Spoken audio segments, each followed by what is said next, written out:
What's up, Green Bay Packers fans? Welcome back, and as always, thank you for joining me. My name's Paul Brettel. Today we're here to discuss one thing and one thing only, Joe Barry and this Green Bay Packers defense. But first, hit like on the video, hit subscribe on the YouTube channel. I do greatly appreciate it. You can find all my work over at Packers Wire, and you can follow me on Twitter at Paul_Brettel. So like I said, we're here to discuss Joe Barry, Green Bay Packers defense. Typically, day after the game, 2 days after, we go into my Behind the Numbers series. This is an article version that you can find over at Packers Wire.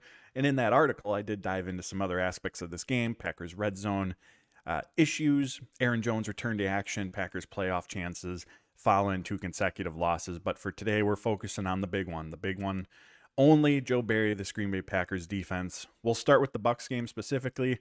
Then we'll kind of zoom out 30,000-foot view on what Matt LaFleur had to say on Monday, where things stand defensively for the Green Bay Packers, and what's next for them. So looking at that Bucs game, as we all know, Baker Mayfield, Bucs pass catchers, shredded the Green Bay Packers. Mayfield was 22 for 28, 381 yards, 4 touchdowns, and a perfect passer rating. You know, this is twofold. There absolutely falls on the players, but at the end of the day, the coaches are responsible for the players and putting them in position and making sure that they have an understanding of where they're supposed to be and what they're supposed to be doing. From a game plan perspective, the Packers played, I think it was around 65%, 70% of their snaps in zone coverage. Matt LaFleur said on Monday that they wanted to play that 2-shell coverage against the Buccaneers.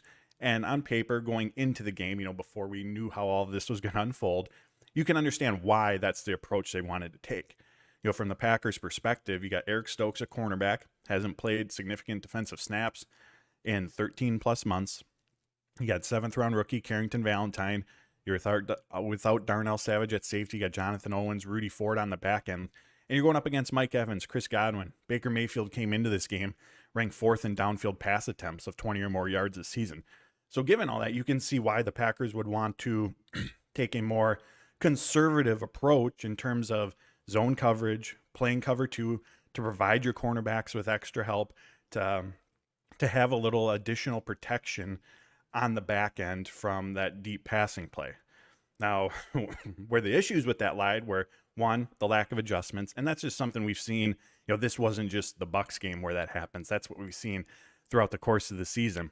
Miscommunications. I mean, that was the theme of Matt LaFleur's press conference on Monday when describing what went wrong. Miscommunications on the back end, where they're supposed to be, what responsibilities they have. And that comes from coaching. Like, we're in week 15. If these guys don't have an understanding of what their responsibilities are, what, the linebackers, Quay Walker, Devondre Campbell, are supposed to be communicating to the safeties on the back end, and there's that chaos, that confusion, I mean, that falls back on coaching ultimately. And then there's a situational awareness aspect of it as well. 3rd and 4, 3rd and 3, and the Packers are playing incredibly soft. It's like the Bucs knew what was coming.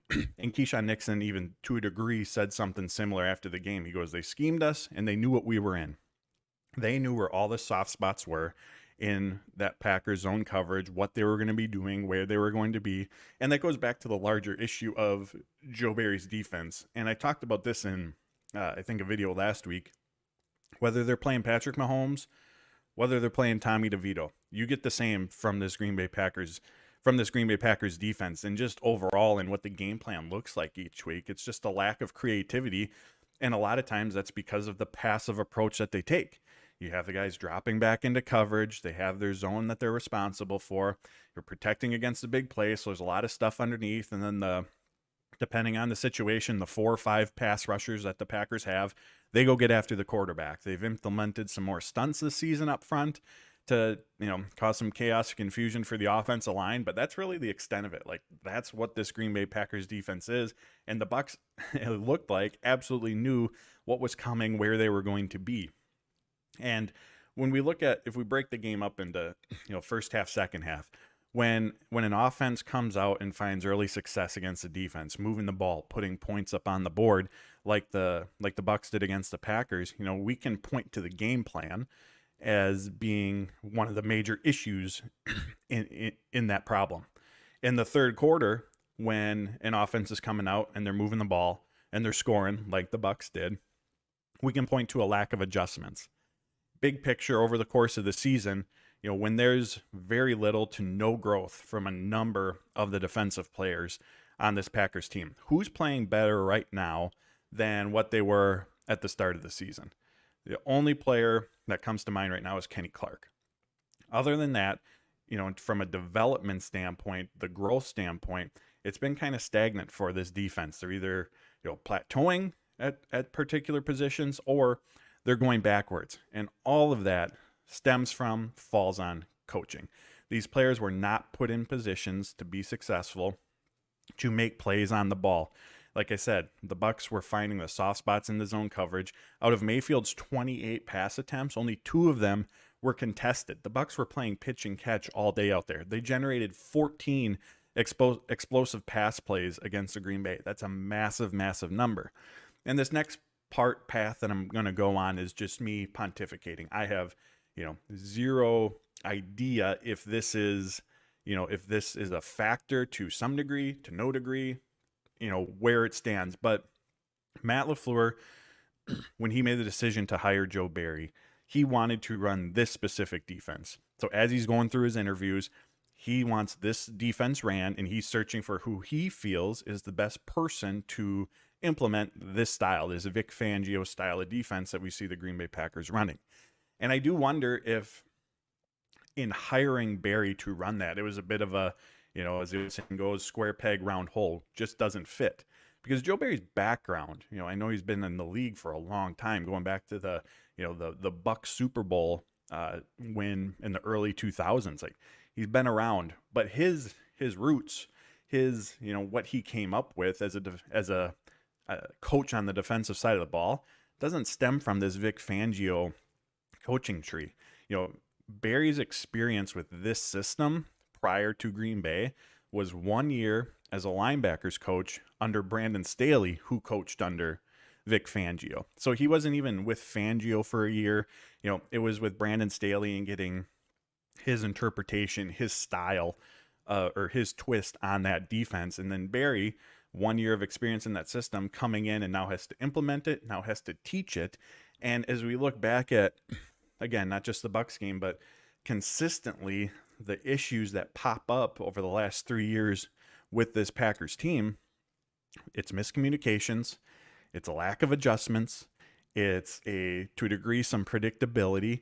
And to me, a lot of that goes back to the teaching of it and the relaying from, all right, here's what we want to do here to the players in terms of here's how you go out and do that. It just feels like there's an absolute disconnect around that. And again, I do wonder if it was taking someone from, again, not that style of defense other than his 1 year when he was a linebackers coach and saying, hey, here's what I want you to do. Now, Matt LaFleur talked to us on Monday and was specifically asked, is Joe Barry going to be the defensive play caller for the remainder of the season? To which he said, that's the plan.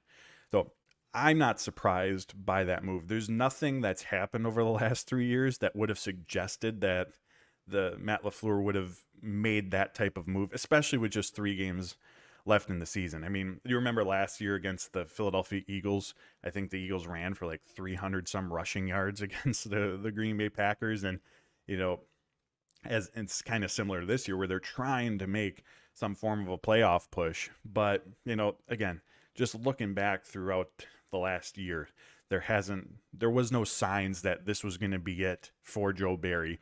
And, some of the factors that may have contributed to that is, one, looking at this Packers coaching staff, if they moved on from Barry, I have no clue. I wouldn't even know who to guess in terms of who the Packers would put in charge of that defense. There are no candidates on the defensive side of the ball, even for the remainder 3 games of the season, that stand out as saying, all right, they could take over and potentially right the ship. So I do wonder if, as odd as this may sound for me to say, if Matt LaFleur thinks that keeping Barry, considering who the other options are on staff, actually gives the Packers a better chance. In addition to that, they are still technically alive in the playoff chase. You do wonder if that shakeup is something that, and that big change is something that in the final 3 games, still pushing for the playoffs, if Matt LaFleur wants to avoid. We all know continuity. It's something that he's referred to often. I think it was a big reason why Joe Barry was brought back for his third season. That and how the defense finished last year perhaps gave a little false confidence in terms of, hey, things are on the right trajectory. We're on the right path. But that type of continuity, not, creating additional questions to answer, chaos within the building, I do think was some part of the equation as well. Now, when you ask Matt LaFleur why is now not the time, again, the theme of yesterday's conversation was the miscommunications among the defense. And when asked why now wasn't the time to move on from Barry, it's because the issues that were on the field, he goes, while unfortunate that they happened as often as they did and in such a pivotal, such a key game, these are all things that we've done correctly throughout the course of the season. Matt LaFleur added that if he felt that moving on from Barry at this time was the right move, he absolutely would have done that. And whether LaFleur makes the move today, tomorrow, mid-January, unless there is, the threat of losing the locker room, I don't know what a huge difference it makes, whether it's today or a couple weeks from now. Now, of course, Joe Barry's going to capture the brunt of the blame for all this. Understandably so. He's the man in charge of that defense. He's the play caller. He's drawn up the game plan. He's the one relaying this information to the players. But Matt LaFleur, absolutely responsible for what's taking place as well. Just mentioned previously the decision to bring Barry back for his third season, despite, again, a defense last year that outside of those last few weeks was underperforming, underwhelming. Again, a lot of the issues we talked about, they've been persistent. This isn't something new that just popped up. But from a week-to-week, game-to-game basis, where Matt LaFleur is responsible as well, is it's not as if Joe Barry is going rogue out there and going with a completely different game plan on Sundays that Matt LaFleur had no clue about. Like, Matt LaFleur, one, like I mentioned, this is a defense he wants. And two, that game plan that the Packers are rolling out each week, like, he's signing off on that. They're having these conversations throughout the week about, here's what the offense does well.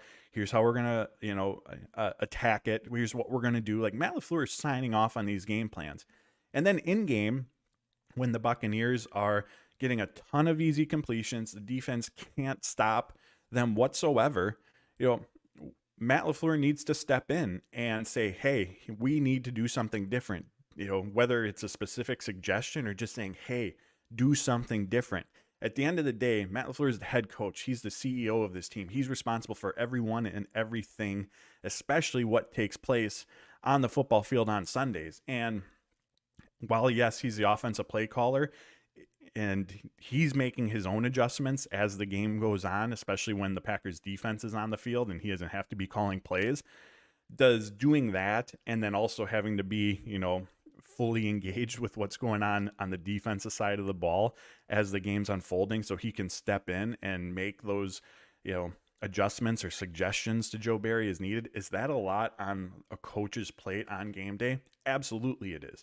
That's why coaching staffs are so big, so they can delegate these different responsibilities throughout the week when it comes to game planning and on Sundays as the game's unfolding. However, with that said, that's the position that the Packers find themselves in right now. Matt LaFleur does have to take a larger ownership of what's happening on the defensive side of the ball. And on Monday, he said he was going to do that throughout the week in terms of making sure that the defensive coaches are on the same page, making sure that the players understand the communication, what their responsibilities are, and all of that. But what does it look like on Sundays? Because we're seeing a lack of adjustments, and it feels like LaFleur has to, on Sundays as well, take larger control of what's happening on the football field and, make those suggestions when needed. When Chris Godwin is continually gashing you over and over and over again over the middle of the field on easy completions, something has to change. Someone has to step in and say, hey, let's do something different. And that's Matt LaFleur. He's the head coach. He's the CEO. And like I said, that's a lot on his plate for a Sunday, but he's in charge. It's his team. It's his responsibility ultimately at the end of the day. And by continually having a defensive coordinator, defensive play caller who's, put you in that position where you have to make those decisions, again, it all falls on him. Last thing I'll say, the hiring of Joe Barry, obviously, is Matt LaFleur's choice. The system that Joe Barry's running was Matt LaFleur's choice. These two are connected at the hip. And the longer that this relationship goes on, and I do fully expect it, the Packers to move on from Joe Barry in January, but the longer this relationship goes on, the more negatively it reflects on Matt LaFleur, especially if they go into Carolina this week against Bryce Young and a Panthers offense that has struggled mightily this season. Like if that Panthers team is able to move the ball, is able to find success against Green Bay, it's not only a reflection on Joe Barry, but it feels like, and Matt LaFleur continuing to stick with Barry as his defensive coordinator, that becomes more and more reflection on Matt LaFleur as well. So there you have it, my friends. Those are my thoughts on the Packers defense, the Joe Barry situation, all of that. I appreciate you tuning in. As always, hit like on the video, hit subscribe on the YouTube channel. I greatly appreciate it. You can find all my work over at Packers Wire, and you can follow me on Twitter at Paul_Brettel. So until next time, friends, take care, stay safe, and as always, go Pack, go.